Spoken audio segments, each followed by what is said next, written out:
2026년 특세 셋째 날 요한복음 18장 33절에서 38절 말씀입니다. 예수님의 나라라는 제목으로 오늘 말씀 전하겠습니다. 예수님께서 공생애를 시작하시면서 외치셨던 첫 번째 말씀을 우리는 기억하지요. 회개하라, 천국이 가까웠느니라 하는 것이었습니다. 예수님으로 말미암아 천국, 하나님의 나라가 이 땅에 도래하였습니다. 그 나라는 어떻게 들어갑니까? 자신이 죄인인 것을 겸손히 인정하는 자만이 들어갈 수 있는, 그래서 회개하고 주님을 영접한 자만이 들어갈 수 있는 나라가 하나님의 나라입니다. 주님이 이 땅 가운데 오셨지만 주님이 오셨어도 그 시대에 교만했던 자들은 절대 주님을 영접하지 않았었습니다. 스스로를 의인이라고 착각하며 살아간 자들이었습니다. 주님께서는 그 나라의 왕으로서 이 땅 가운데 오셨습니다. 주님은 제자들과 마지막 만찬을 나누시고 떡과 잔으로 자신의 살과 피를 기억하게 하는, 기념하게 하는 성례를 제정해 주셨습니다. 마귀는 가룟 유다의 마음에 예수를 팔아버릴 마음을 넣었고, 유다는 물론 그 전부터 계속해서 반감과 그릇된 생각에 사로잡혀 있었죠.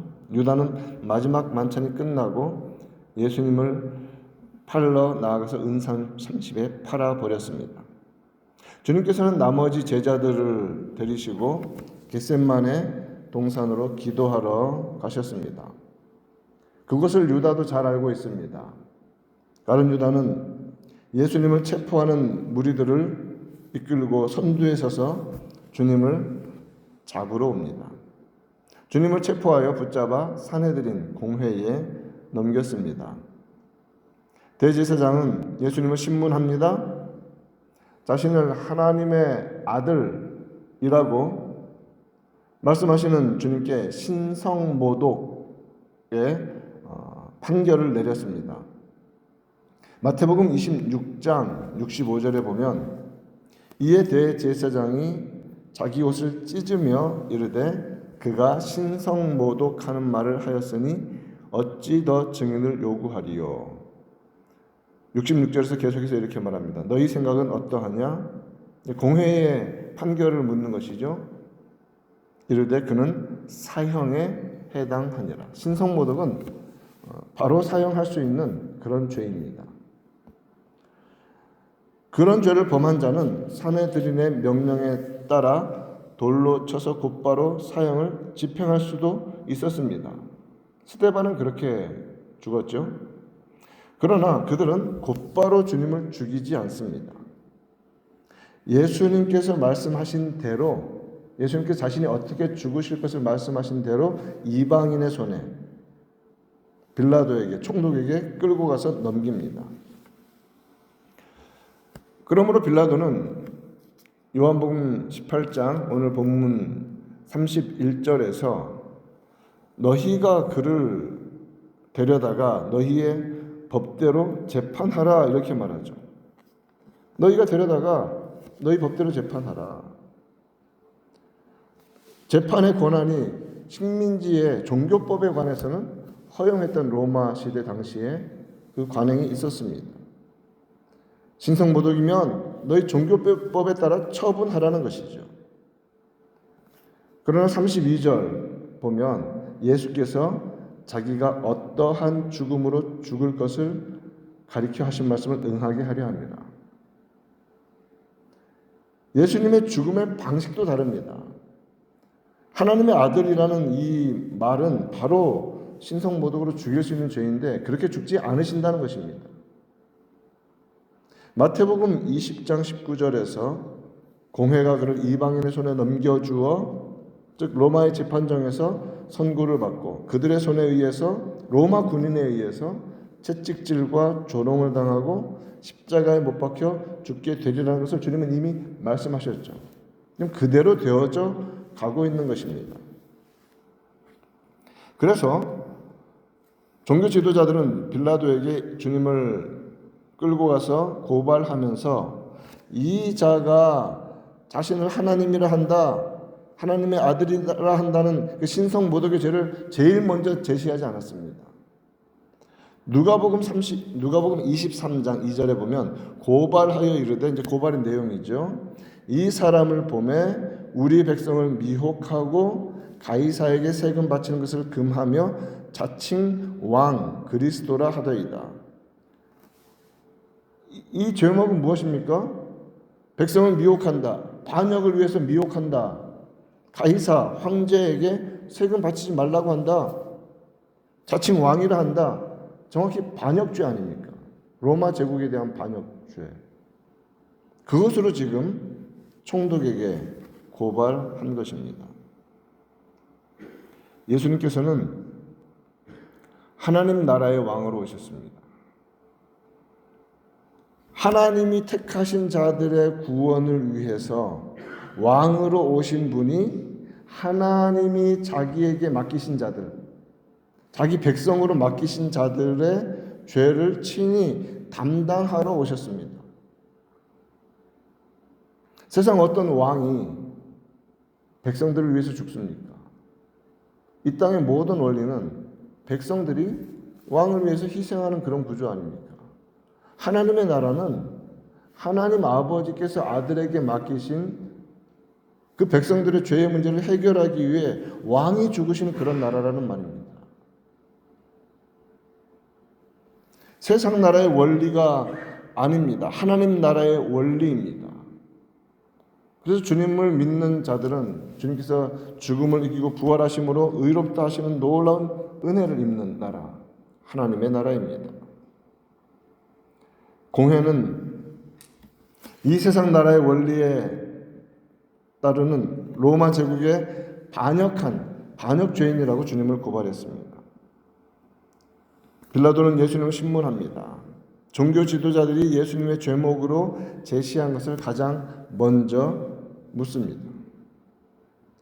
요한복음 오늘 본문을 보면 33절에서 내가 유대인의 왕이냐라고 묻는 빌라도에게 주님은 어떻게 대답해 주십니까? 내가 스스로 하는 말이냐? 아니면 다른 사람들이 나에게 대하여 이렇게 고발하는 것을 듣고 그냥 묻는 말이냐? 이런 대화를 하시거든요. 그런데 공관복음, 마태복음 27장 11절, 마가복음 15장 2절, 누가복음 23장 3절을 보면 내가 유대인의 왕이냐? 라는 질문에 예수께서 대답하시되 내 말이 옳도다라고 분명히 대답하십니다. 주님은 왕으로 오셨습니다. 주님의 나라가 있습니다. 하지만 주님께서는 유대인들이 고발하는 내용처럼 이 땅에 속한 로마라는 이 거대한 제국에 반역하는 나라를 세우고 자신을 왕이라고 주장하는 그런 나라의 왕이라는 의미로 내가 유대인의 왕이다라고 말하는 것은 아닙니다. 같은 급이 아니죠. 그러면서 36절에서 분명히 말씀을 하십니다. 내 나라는 이 세상에 속한 것이 아니다. 만일 내 나라가 이 세상에 속한 것이었더라면 내 종들이 싸워 나로 유대인들에게 넘겨지지 않게 하였으리라. 이제 내 나라는 여기에 속한 것이 아니니라고 하셨습니다. 주님으로 말미암아 이 땅에 도래하였습니다. 회개하라 천국이 가까웠느니라. 그리고 주님으로 말미암아 이 땅에 있습니다. 그러나 이 세상 여기 물질 세계 눈에 보이는 이런 형태의 나라가 아니라고 주님은 말씀하시는 것이죠. 그러나 사실 예수님의 제자들조차도 주의 나라를 꿈꾸며 이 땅 가운데 막강한 힘을 지닌 강력한 제국처럼 등장하리라는 기대감이 사실은 있었죠. 얼마 전까지만 해도 그렇습니다. 요한과 야고보는 어머니까지 와서 주님께 부탁하였습니다. 주의 나라에서 주의 나라 세워지거든 주의 영광 중에서 우리 두 형제 요한과 야고보를 주님의 좌우에 앉게 해달라고 부탁하였습니다. 그런 기대감이 있었던 것이죠. 주님께서 체포되시기 직전에도 베드로는 칼로서 주님을 보호해야 한다고 생각하며 주님을 체포하러 왔던 무리 중에서 대제사장의 종 말고의 길을 내리쳤습니다. 만약 주의 나라가 이 땅에 속한 것이라면 36절 주님께서 말씀하신 것처럼 내 종들이 싸워 유대인들에게 넘겨지지 않게 하였으리라. 당연히 그렇지 않겠습니까? 주님의 나라는 세상적인 나라가 아닙니다. 세상의 원리에 속한 그런 나라가 아닙니다. 예수님의 죽으심과 부활을 통과한 후에야 모든 제자들은 주의 나라가 세상 나라가 아니라는 것을 깨닫습니다. 예수님께서 그의 나라를 말씀하시고 그 나라의 왕이라고 하신 말씀의 진짜 의미를 37절 말씀을 보면 주님께서 말씀을 하십니다. 너의 말과 같이 내가 왕이니라 라고 하시면서 내가 이를 위하여 태어났으며 이를 위하여 세상에 왔나니 라고 말씀하십니다. 그러면서 곧 진리에 대하여 증언하려 함이로라. 무릇 진리에 속한 자는 내 음성을 듣느니라. 우리 주님의 나라는 진리의 나라입니다. 주님은 진리의 왕으로 오셨습니다. 예수님께서는 이미 마지막 만찬을 하시는 중에서 대화하시면서 내가 곧 길이요 진리요 생명이라고 말씀하셨습니다. 나로 말미암지 않고는 아버지께로 올 자가 없느니라고 하셨습니다. 주님께서는 빌라도의 재판석에서 주님이 이 세상에 오신 목적은 진리에 대하여 증언하러 오셨다고 하셨습니다. 먼저 주님께서는 분명히 말씀하셨죠. 내가 곧 길이다. 내가 유일한 길이다. 내가 유일한 진리다. 내가 유일한 생명이다. 이 말은 무슨 말씀이십니까? 예수님 자체가 진리이십니다. 이것을 우리는 예수님의 신분이라고 말할 수도 있을 것입니다. 진리의 왕이신 예수님은 진리 그 자체이시고 오직 그만이 진리이십니다. 그리고 그가 통치하시는 나라는 진리의 나라입니다. 주님은 이를 위하여 세상에 왔다. 즉 진리에 대해 증언하러 오신 것이다. 이것은 주님의 직분과 사역에 해당하죠. 그래서 주님께서는 아버지의 말씀을 우리들에게 들려주십니다. 그 말씀은 다 진리입니다. 진리의 왕으로 오신 주님께서는 거짓과 속임이 가득 찬 세상에 진리를 증언하러 유일한 진리이신 분이 증거하러 오셨습니다. 그러므로 예수 그리스도를 믿는 자는 그분 안에서 진리 안에서 자유를 얻게 됩니다. 죄로부터 자유로워지고 거짓으로부터 벗어나며 오직 그 진리의 기쁨을 누리며 살아갑니다. 그렇다면 누가 진리의 왕이신 예수님의 백성입니까? 그 말씀 속에는 진리를 따르는 자가 그의 백성이라는 의미가 내포되어 있습니다. 그래서 주님께서는 무릇 진리에 속한 자는 내 음성을 듣느니라 라고 말씀하시죠. 양은 그 목자의 음성을 듣습니다. 진리에 속한 자는 진리의 나라의 백성으로서 진리이신 예수님 안에서 그 말씀을 듣습니다.